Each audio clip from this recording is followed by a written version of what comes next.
Hello everyone, this is Lloyd from Bizzfo. What I want to show you today is your user reports, where to see your clock-in times and also your staff sales. So I've clicked on the left-hand side on my user screen. I'm just going to refresh the data. So what we're seeing is this is the data for today. We've got a user that has clocked in, and this is the time that they've worked. You can set your date for the month, for instance, but in this case, just for the demo, I'm just showing you. So we can see that Kubus and Bizzfo both worked 71 minutes, and this is the date they worked for. When we go to our in and out, we can actually see the movement as they clocked in and out during the day. So there's a 3 minutes, 7 minutes, and this is accumulated. Naturally, this data can be exported as all the other grids. So just hopping over to the sales, what we want to do here is we've got two views. We've got per view, per user or combined view. So I'm just going to click on the refresh.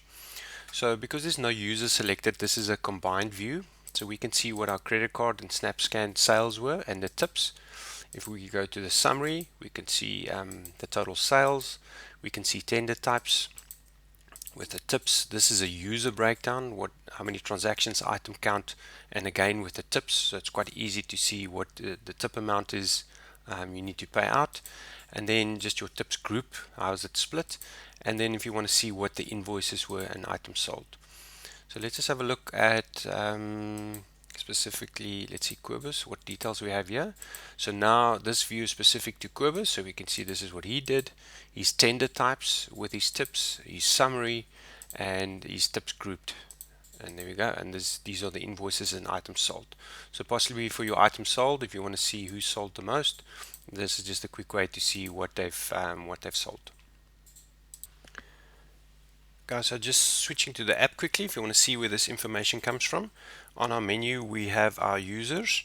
We can add users to the system, and they will be sent to your Hive. Then you also have your clock in and clock out times. So as your staff is clocking in and out on your devices, this will be sent. If you've recently updated and you want to send all your users, you can do that by sending them in your menu, and also all the clocking times can be sent.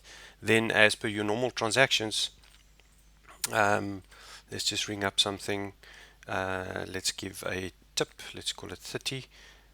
There we go, and this data will now be sent to the Hive with the tip information for the specific user. Switching to the point of sale side, it's the same. When we add our users, we can go to staff details, and here we can update the details of the staff as needed. And we've got our clock in times, so again we can clock staff in and out. Let's just do a transaction quickly. Okay, this member is not clocked in, so clocking them in, we'll take that. I believe this was Bizzfo, and we'll do that tip. Okay, perfect. And then just as a tip to show you, if you want to send this data manually, you can go to your sync log, go to your send, and you can send all the users on your system, and you can also send all the clock-in times on your system.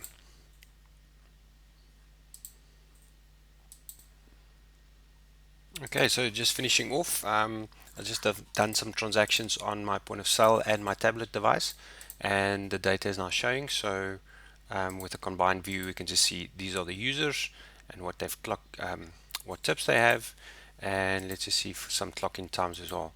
So these are the clock-in times per day. If they blank, it's just simply stating that they are still clocked in at the moment. So just the last view I want to show to you is finding your invoice. So on the screen, let's just take today's date, simplify the data. You'll notice that we've also added this column to the right, so you can see what the actual tips were, and it accumulates the tips for you for the day. And if you want to simplify the view for a specific user, you can just do a filter, and there we go, there's the one tip for Tilly. So guys, it's as simple as that. Any questions, please feel free to pop us a mail at lloyd@bizzfo.co.za, and we'll gladly assist.